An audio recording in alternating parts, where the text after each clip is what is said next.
beberapa hari ini kita sudah merampungkan laporan polisi dengan pelapor adalah klien kami Mbak Heni Mona ke Polres Jakarta Selatan terkait dengan adanya dugaan tindak pidana pelanggaran pasal 27 ayat 3 Undang-Undang ITE, junto pasal 310 dan 311 KUHP. Nah, ada beberapa akun yang kita laporkan terkait dengan masalah penghinaan dan pencemaran nama baik di dalam media sosial, dan terkait kalau lebih detailnya terkait dengan masalah body shaming ya, menyamakan klien kami dengan sesuatu yang tidak patut dan tidak pantas seperti itu. Jadi pada hari ini klien kami setelah sehari sebelumnya berkonsultasi dengan kami merampungkan proses laporan polisinya. Nah, perlu diketahui bahwa dugaan tindak pidana itu terjadi di dalam akun Instagramnya milik suami dari Mbak Heni, yaitu saudara RR atau Rio Renvan ya, RR. Nah, yang patut kami sayangkan dalam narasi atau penghinaan tersebut, saudara RR ternyata ikut mengomentari. Ya, nah ini memang kami minta juga kepada penyidik untuk nantinya memeriksa dan mengusut lebih lanjut apa maksud dan tujuan daripada saudara RR tersebut mengomentari hal tersebut, ya kan? Nah ini ya potensinya bisa jadi saksi atau malah bisa ditingkatkan lebih daripada itu. Tapi kita menunggu proses dari pihak kepolisian lebih lanjutnya seperti itu. Nah, mungkin dari saya situ, dari Pak Insang mungkin ada yang pengen disampaikan? Bang, izin Bang, terlapornya berarti ada dua Bang, atau termasuk RR terlapornya atau RR belum kita jadikan sebagai terlapor, kita baru laporkan beberapa akun. Jadi kita menunggu dan kita menghormati sebenarnya proses dengan azas praduga tak bersalah.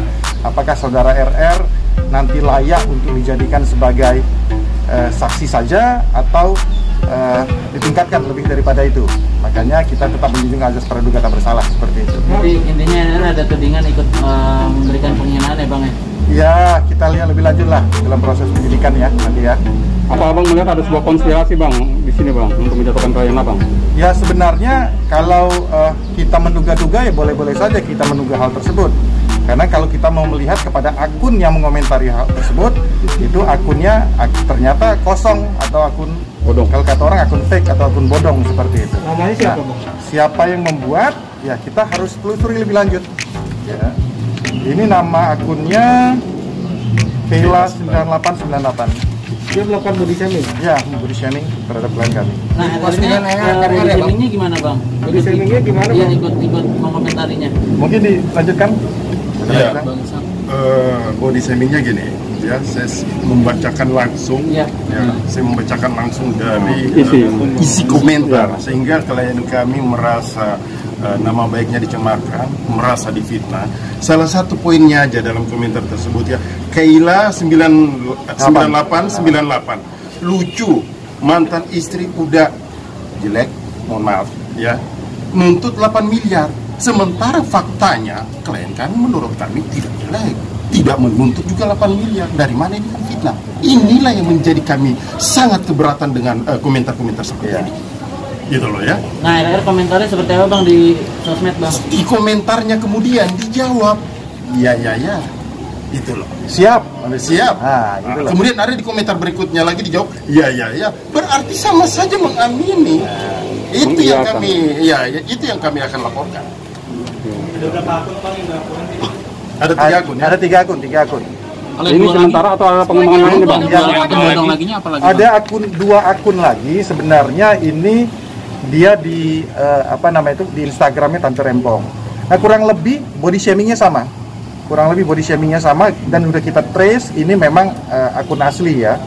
Nah, jadi itu 2 akun ini juga kita masukkan sebagai terlapor dalam hal ini. Nah, mungkin untuk yang ini RR tidak kita lihat belum ada keterlibatan. Tapi untuk yang body shaming atau dugaan tindak pidana pertama, keterlibatan atau setidaknya keterlibatan daripada RR cukup ada di sana. Nah, ini statementnya dong.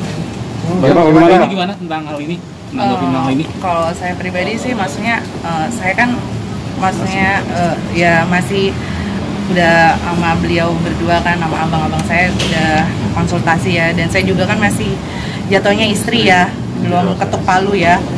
Di situ sih saya menyayangkan aja sih kenapa dia jawab juga gitu, itu aja sih. Dan saya kan punya keluarga juga, saya nggak pernah jahat sama dia. Teman-teman media tahu sendirilah kayak gitu, maksudnya sedih aja sih saya, maksudnya apa ya, kok tega sih kayak gitu sih, itu aja sih. Selama ini kan saya sama dia seperti apalah kayak gitu. Menyangka nggak? Ya saya nggak pernah nyangka lah, manusia itu kan apa ya, dia cuma janji-janji aja kan, cuma mulutnya aja gitu kan, tapi buktinya kayak gini. Ya udah, saya harus menindaklanjuti lagi, dan saya alhamdulillah didukung sama lawyer saya gitu, dan keluarga saya juga dukung, jadi saya berani fight lah.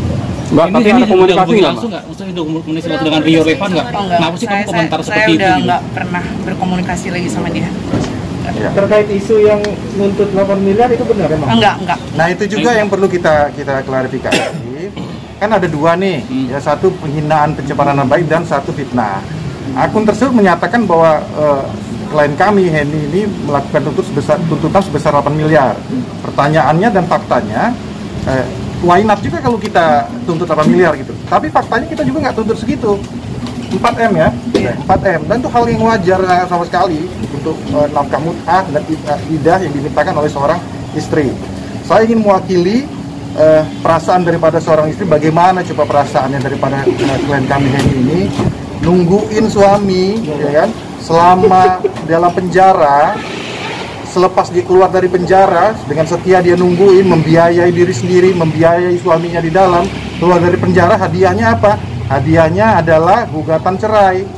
Nggak sampai di situ saja, gitu loh. Ketika ada beberapa akun yang ikut melakukan penghinaan terhadap istrinya, ya kan, beliau bukannya malah membela, bukan malah mengklarifikasi, malah makin ngompor-ngomporin atau mengiyakan. Ini kan gimana coba perasaan seorang istri, seorang wanita seperti itu? Angka itu keluar dari mana, Bang? Ya, itu nantilah, itu konteksnya adalah persidangan di pengadilan agama, dan mohon maaf karena di persidangannya tertutup, kita nggak bisa omongin sekarang. Itu ada norma yang harus kita, dan azas yang harus kita taati. Bang, tapi ada kerugian, ada atas body shaming itu? Ya pasti secara imaterial sudah pasti. Batin lah ya. Batin lah, ya gimana sih perasaan seorang wanita? Gitu loh. Kasihan loh. Betul. Ini penuntut maaf atau ganti rugi? Ya kalau udah pidana, ya sudah pasti masalahnya lari ke pidana lah. Ya, kan? Kayak ini nggak ada kata maaf gitu kayak ini untuk kayak akun dan enggak lah, sendiri. saya juga kan selama rumah tangga juga kekerasan fisik, psikis gitu loh, mental, lahir, batin, saya udah maafin semua, tapi kayak begini udah cukup lah. Saya kan manusia biasa. Ini sabaran lah ya. Nah ini tuh postingannya kapan sih, Mbak? Postingannya beberapa hari lalu lah. Tapi belum lama ya. Jadi kelanjutannya gimana, Bang Enda Sam? Ya kelanjutannya kita ikuti proses hukumnya aja juga yang ada, karena ini kan baru kita buat laporannya, dan alhamdulillah sudah diterima laporan kita. Bukti cukup, saksi dan cukup. Ya, nanti kita inikan aja ya, shoot ya. Nomor laporannya LP 1759/9 Romawi, garis miring 2020 PMJ RJS. Apa, Bang, itu pasalnya? Itu pasal apa? Pasalnya nanti ya. Pasal 27 ayat 3 Undang-Undang Nomor 11 tahun 2008 tentang informasi dan transaksi elektronik, junto pasal 45 ayat 3 Undang-Undang Nomor 19 2016 tentang perubahan Undang-Undang ITE, junto pasal 310 dan pasal 311 KUHP. Ya, Bang, ini pada